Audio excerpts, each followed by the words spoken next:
Hey everybody, I'm joined by Mark today, and he's the owner of a very special truck. So let's go meet him. Got some questions for him. Hey Mark. Hey Josh, what's up? How are you? I'm good, how are you? Good. It's a beautiful day. Yeah, it looks nice out. So what you got here? That's my Rivian R1T. When did you take delivery of it?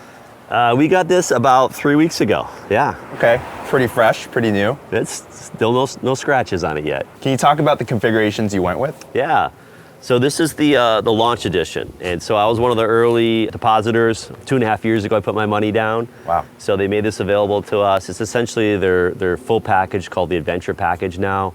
It's got, you know, all the sound system, all the large battery pack features you'd want. They throw on these 20-inch all-terrain tires.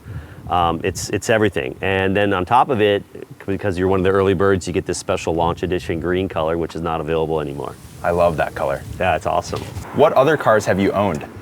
Well, we still own this Tesla Model Y, which is a fantastic car. We owned a Tesla Model 3, which we sold to get this. We've been a full EV family now for 2.5 years. We're all in on EV. How often do you drive this car compared to your other car, the Model Y? Well, since we got this 3 weeks ago, it's pretty much the only car we're driving right now. Why is that? The kids love it. I love it. It's not like bouncy, but just smooth. And you can throw a ton of gear. It's summertime, so I can show you all these places we throw our gear, but we go to the beach a lot, sand, water, don't want to mess up the Y, so this thing is getting put through the works right now. Were you considering other trucks before you picked this one? Once we adopted electric vehicles, we were never going to go back, honestly. So then it just became a matter of who's going to come out with the first electric truck. You know, I put the money down on this 2.5 years ago. I put a deposit down on the Cybertruck. And then they called me about a month ago and said, hey, it's available. You ready to take delivery? I'm like, let's do it. That's awesome. I know a lot of people are waiting. Yeah. So you're one of the lucky few. Yeah, I feel it. So have you taken that reservation back from the Cybertruck, or are you still sticking it out? No, it's still sitting out there. We'll see what happens with that one. So do you want me to show you any features? Yeah. Why don't you take us around? All right, let me show you the front here. Let's go front to back. So you got a little spot here. I can pop the front hood, the front storage. This space is massively large.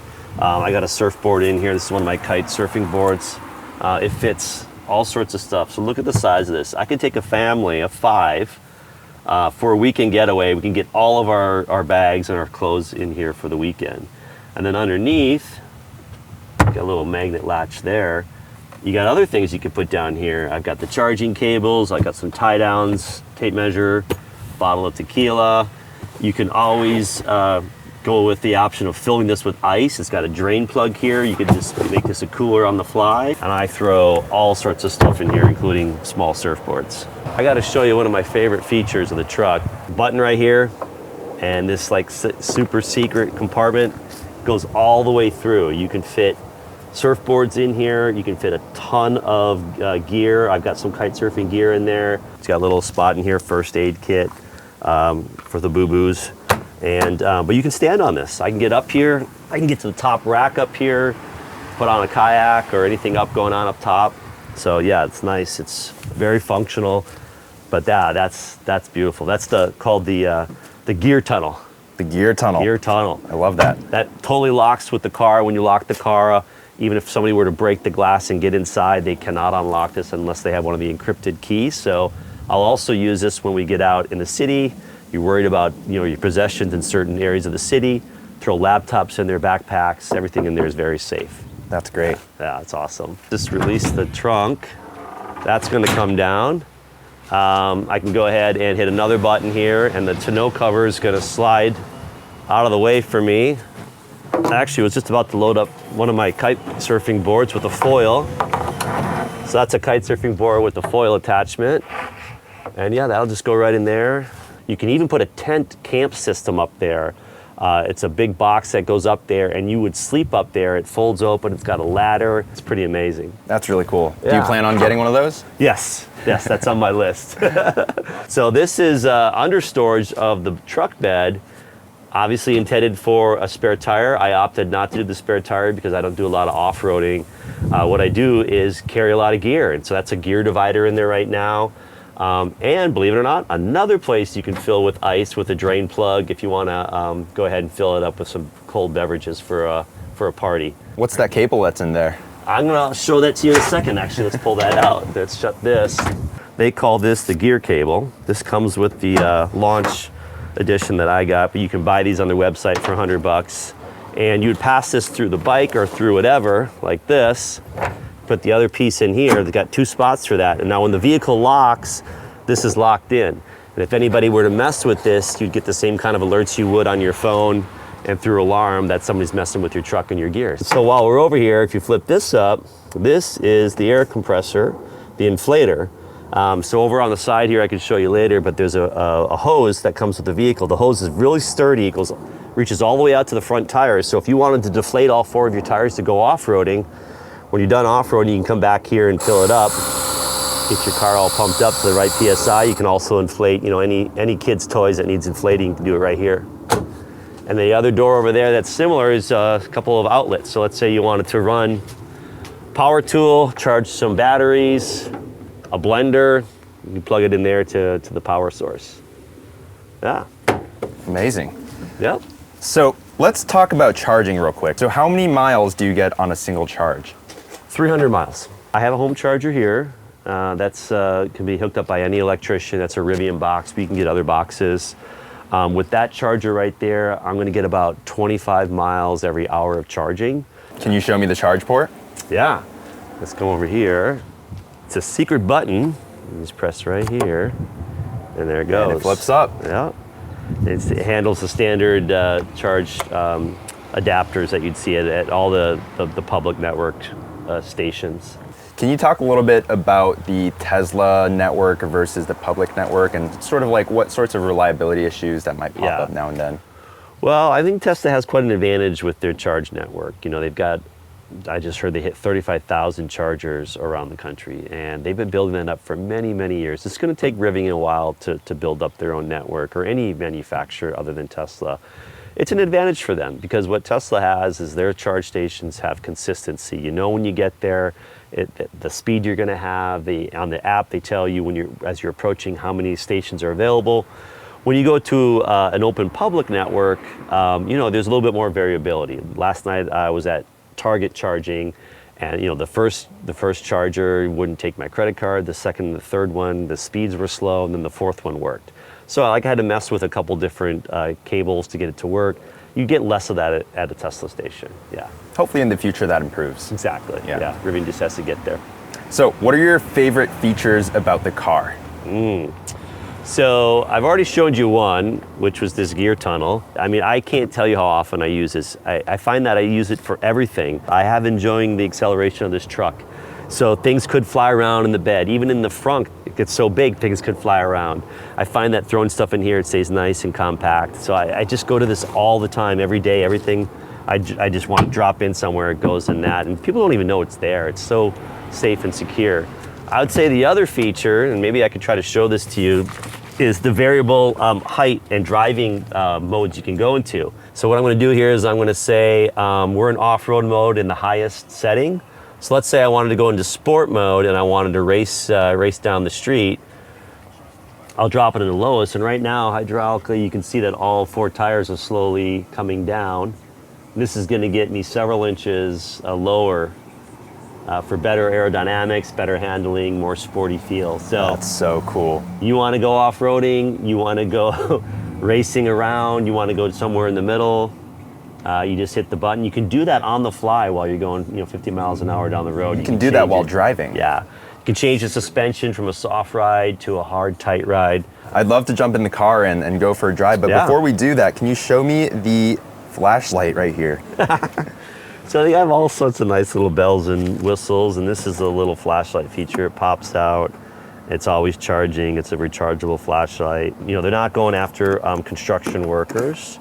They're going after adventurous, Rivian is, So flashlight here, they have an external Bluetooth speaker you can pop out and bring it to the tailgate where you've got your ice in the back and you're having a party. Yeah. So, tailgating, beach parties, camping, that's what they're going for here. And you can tell they put that kind of thought into it. They're going for the adventurous, the family that's out there doing something outside of the house. Great. Well, why don't you show me the inside of the car? Sure. I'll jump around. All right, come around. Let's start with the screens. Yeah, what do you use each screen for?